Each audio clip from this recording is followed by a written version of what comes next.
Titanfall 3, the long-awaited third game of the series that we're probably going to have to keep waiting for. But whenever it's brought up, there's always a question of, could Respawn and EA even make this without massively f***ing it up? We're going to talk about it. The video is going to be in a bunch of segments because it makes it way easier for me to stay on track and not tangent into a bunch of different shit. If you do want to see me go into tangents constantly, you can check me out on Twitch. But with that out of the way, like, subscribe, and let's talk about Titanfall 3. Okay. So, we're going to start with the first thing that most players will do when they get into Titanfall, which is the campaign. The campaign of Titanfall 2 was really good. Like, seriously, now that you can get the game for way cheaper on discount websites, I would say it's probably worth it just for the campaign alone. But how would a campaign look in Titanfall 3? The first and worst option is that Respawn just doesn't bother to make one at all. Single-player story experiences are just not profitable enough for a lot of companies. The amount of effort required to make a single campaign is just so much higher than it is to make like hundreds of skins for different characters. And the truth is, those hundreds of skins are going to make way more money. But that's the worst case scenario, and to be honest, it's not what I think will happen. So I'm going to provide what I would think is the most realistic outcome. First off, Titanfall 3 will probably be free to play, because free-to-play games make more money. It's so much easier to get players into a free-to-play game. But I don't think that free-to-play game is going to include the campaign. I think what's the most likely option is that Respawn is going to try and copy what Blizzard did with Overwatch 2 until, you know, Blizzard took it around back with a shotgun. The online multiplayer will probably be free-to-play, but you're going to have to spend extra money to actually unlock the campaign.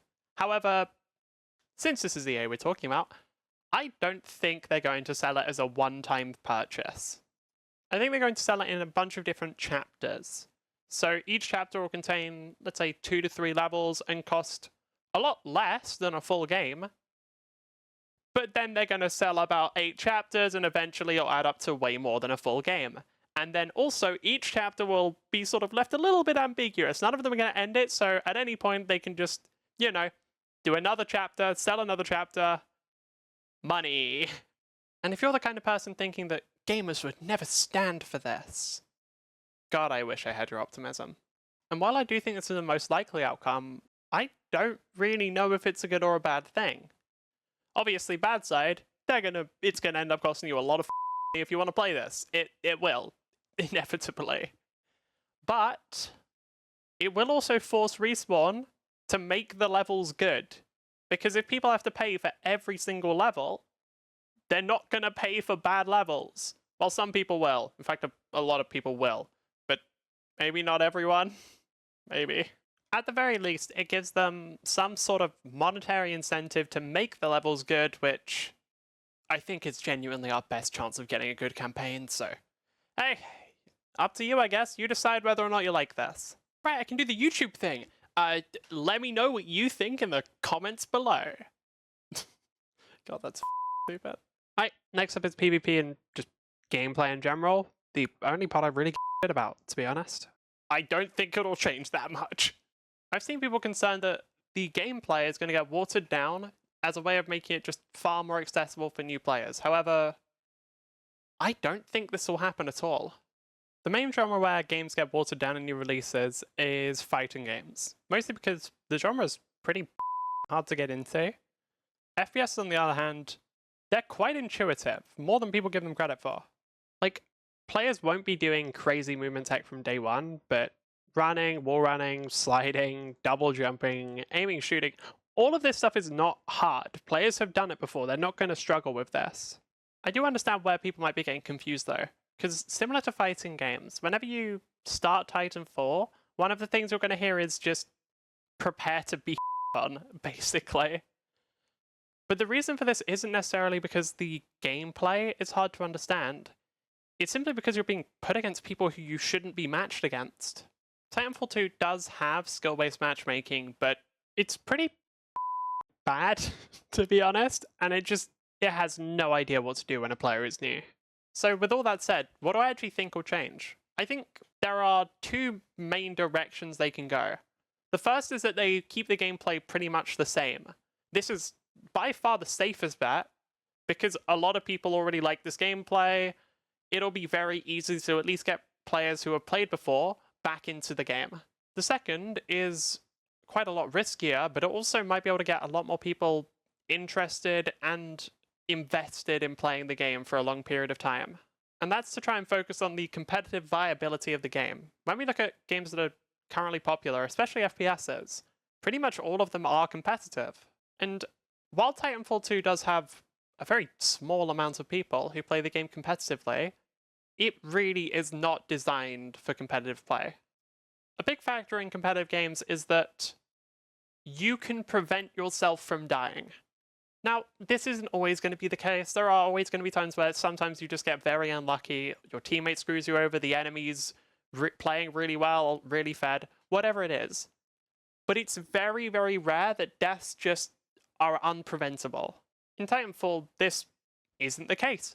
You will die every match.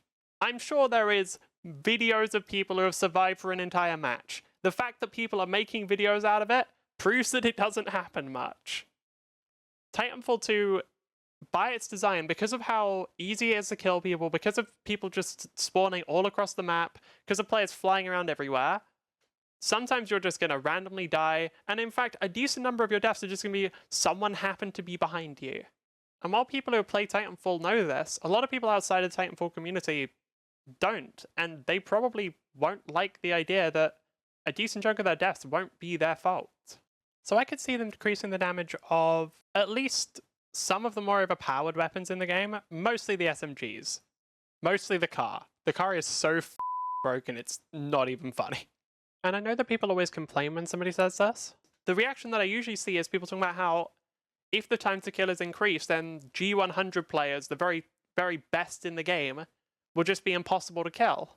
But there are two big issues with this. One is that the game shouldn't be designed around the very highest level of play, because that's such a small number of players that it just doesn't make sense. You shouldn't design a game intended for 100% of your player base around 0.1% of that player base and then just exclude the other 99.9% of people. And the second issue is that players at the very highest level of play will be able to kill other players at that level, even without abusing incredibly overpowered guns.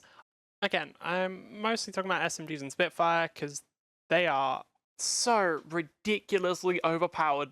It's insane. Like, what the f*** were the devs thinking? Outside of this, I could see them making a bit easier to fight Titans as a pilot, just because it can be very oppressive when there's like 3 Titans on the enemy team and you don't have any. Alongside some obvious improvements to the movement, because while Titanfall 2's movement is, I think it's pretty good, but it is made on an old engine, and there are times where it can feel a little bit like stiff or janky, so that's obviously going to be improved. And maybe they'd finally start dealing with cheaters, who knows? I mean, I'm pretty sure they don't even do that in Apex, so probably not. Right, for the grand finale, the part that everybody loves, monetization, baby, let's go. The game will obviously have microtransactions. I don't even think I need to say this. Titanfall 2 had microtransactions. They're not going to remove them because they had a moral crisis. Titanfall 2 had store-exclusive versions of pretty much everything. Like weapons, pilot skins, Titan skins. They had the Prime Titans. All of it had exclusives in the store. However, they were fairly cheap.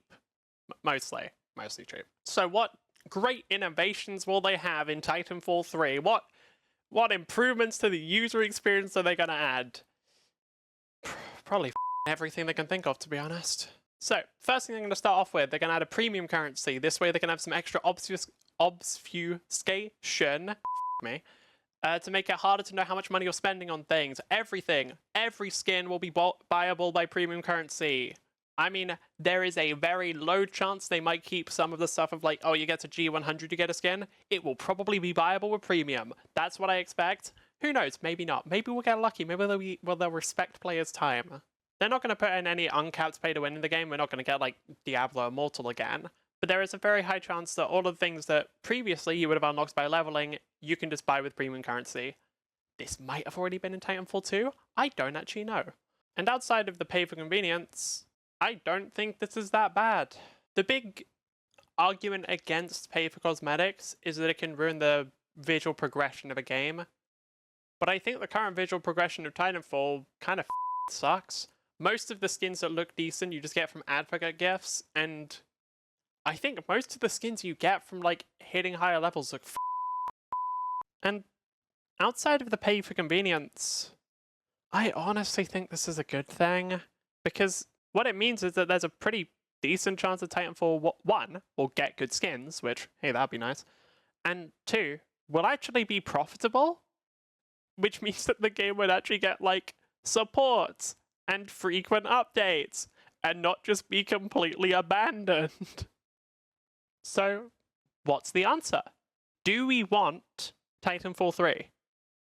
In my case, yeah. Yeah, I really do, man. Like, a lot of the issues that other people would have, I don't particularly care about. For example, the stuff that I said with the campaign, I'm not that invested in playing it. I did enjoy the Titanfall campaign a lot. It's incredibly good, but I'm just not as interested in single-player games. It's not my focus. It's not what I find engaging. The cosmetic stuff basically doesn't affect me, because I'm not going to buy any of it. I never buy cosmetics in games. I probably never will, because I really find it funny when other people are paying for my games for me. It's so goddamn funny. Holy shit. The gameplay changes. If nothing changes, cool. I like current Titanfall. If the game does shift towards more competitive stuff, especially in the way that I said, I'll probably like that too. I like competitive games. But the thing is, not everyone is going to be the same as me, so I'm actually curious. What do other people think? What do you think? Do you want Titanfall 3? Do you think the things that I laid out are realistic?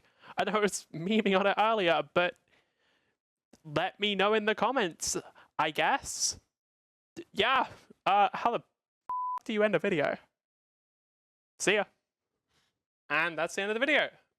If you got to this point, thanks for watching. Please consider subscribing. I'd assume if you got all the way to the end, you probably enjoyed some part of it. I do plan on uploading more.